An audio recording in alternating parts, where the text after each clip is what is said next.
Assalamu alaikum students.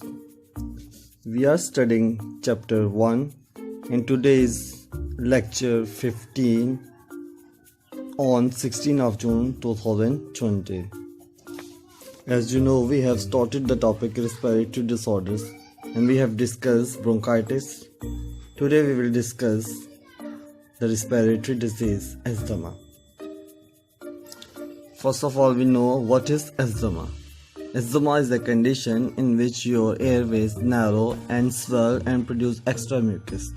तो asthma एक ऐसी हालत है जिसमें आपके जो हवा के रास्ते हैं मतलब ट्रैकिया, ब्रोंकाई, ब्रोंक्यूल्स तो वो सूज जाते हैं, इन्फ्लेमेट हो जाते हैं। कल हमने इन्फ्लेमेशन की भी डेफिनेशन देखी थी और उसमें एक्स्ट्रा म्यूकस पैदा होती है मतलब स्प्यूटम बलगम पैदा होना शुरू हो जाता है।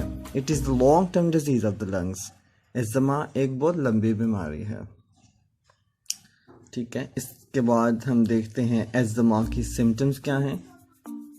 Can have frequent asthma attack और symptoms only at certain times. यहाँ तो पेशेंट के साथ ऐसा हो सकता है कि उसे फ्रीक्वेंट एज़मा अटैक्स आते हों, बार बार एज़मा का अटैक हो जाता हो। हम ये भी देखेंगे कि एज़मा अटैक किसे कहते हैं। या तो ये हो सकता है कि कुछ ख़ास औकात में बस जो हैं वो अलामात ज़ाहिर होती हों, मसलन एक्सरसाइज करते हुए, ठीक है। तो एज़मा अटैक का मैं आपको क्लियर कर दूं। एज़मा अटैक कहते हैं जब एज़मा में या इस तरह रिस्पिरेटरी डिसऑर्डर्स में जो खांसी होती है तो वो बहुत शदीद और बुरी तरह से कोई खांसे और सांस उखड़े, इस तरह की कंडीशन को एज़मा अटैक कहते हैं।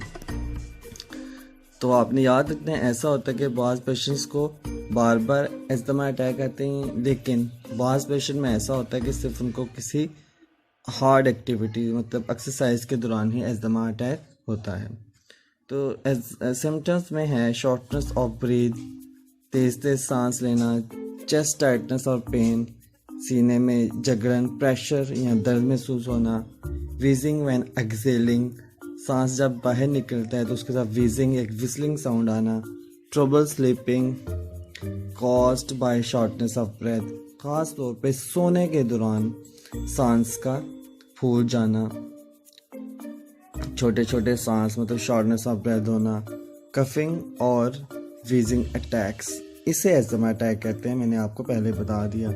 खांसी या सीटी जैसी आवाज़ मतलब एक्सहेलिंग में प्रॉब्लम होना, ठीक है, और सीटी जैसी आवाज़ फिर आए और कफिंग बहुत ज़्यादा हो तो इसे एज़मा अटैक कहते हैं। हमने ब्रोंकाइटिक्स भी पढ़ा था और आपने देखा था कि तकरीबन सिम्टम्स ब्रोंकाइटिक्स की भी यही हैं, बस एज़मा में ये स्पेशल है कि सोने के दौरान थोड़ा मसला होता है, ब्रीदिंग में प्रॉब्लम आ जाती है।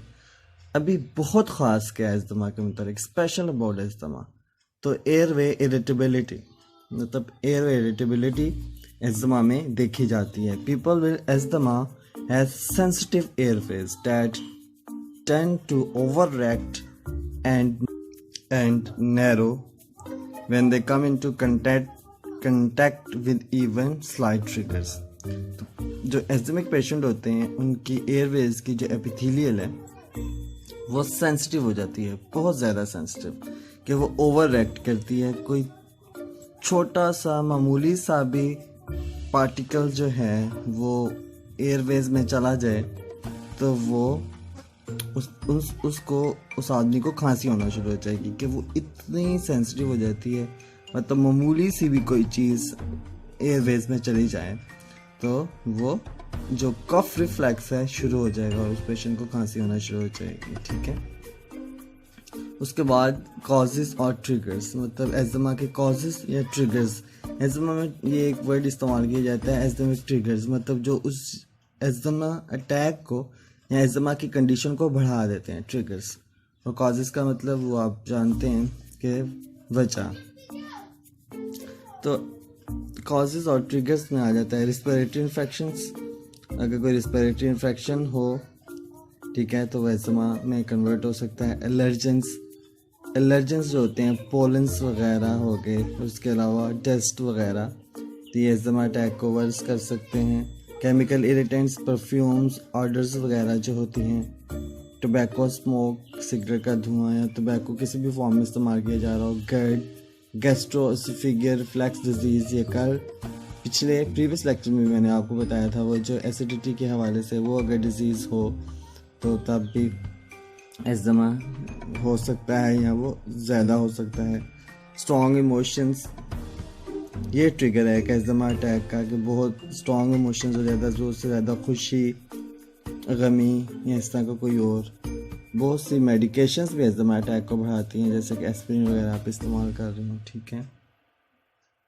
इसके अलावा रिस्क फैक्टर, तो आप इधर आपने एक लम्हे के लिए रुक के रिवाइज करना है कि कल हमने जो कॉजेज एंड रिस्क फैक्टर में फ़र्क पड़ा था उसको आप रिवाइज करें, रिकॉल करें। हाँ जी, आपको याद आ गया होगा। तो रिस्क फैक्टर में पहला रिस्क फैक्टर है स्मोकिंग। देखिए स्मोकिंग कितनी बुरी चीज़ है। आप बहुत सी डिजीज़ पढ़ेंगे रिस्पिरेटरी डिजीज़ के अलावा भी कि स्मोकिंग उनमें बहुत बड़ा रिस्क फैक्टर होगा, तो इससे दूर रहना चाहिए।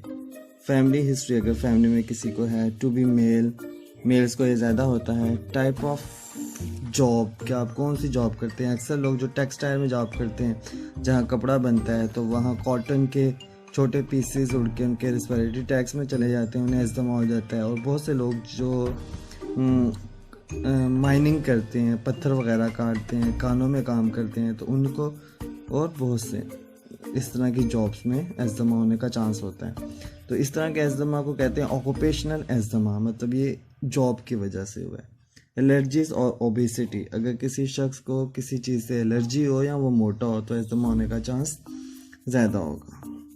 तो आपने याद रखते हैं एस्थमा को क्योर नहीं किया जा सकता, इसको कंट्रोल किया जा सकता है। इसके इलाज में अगर कोई वायरल बैक्टीरियल इन्फेक्शन हो तो उसके लिए, अगर बैक्टीरियल इन्फेक्शन हो तो उसके लिए एंटीबायोटिक्स दी जाती हैं, एंटीबायोटिक्स। इसके अलावा इनहेलर्स, वेजोडायलेटर्स, एयरवेज को वेजोडायलेटर्स तो नहीं, एयरवेज को ओपन रखने के लिए चीज़ें, इनहेलर्स, मेडिसिन इस्तेमाल की जाती हैं, ठीक है। तो ये था आज का टॉपिक, और इसके साथ रिस्पिरेटरी डिसऑर्डर्स में एक डिसऑर्डर एम्फीसीमिया रह गए हैं। तो इंशाल्लाह कल मज़ीद डिस्कशन करेंगे। अपना ख्याल रखिएगा। अल्लाह हाफ़िज़।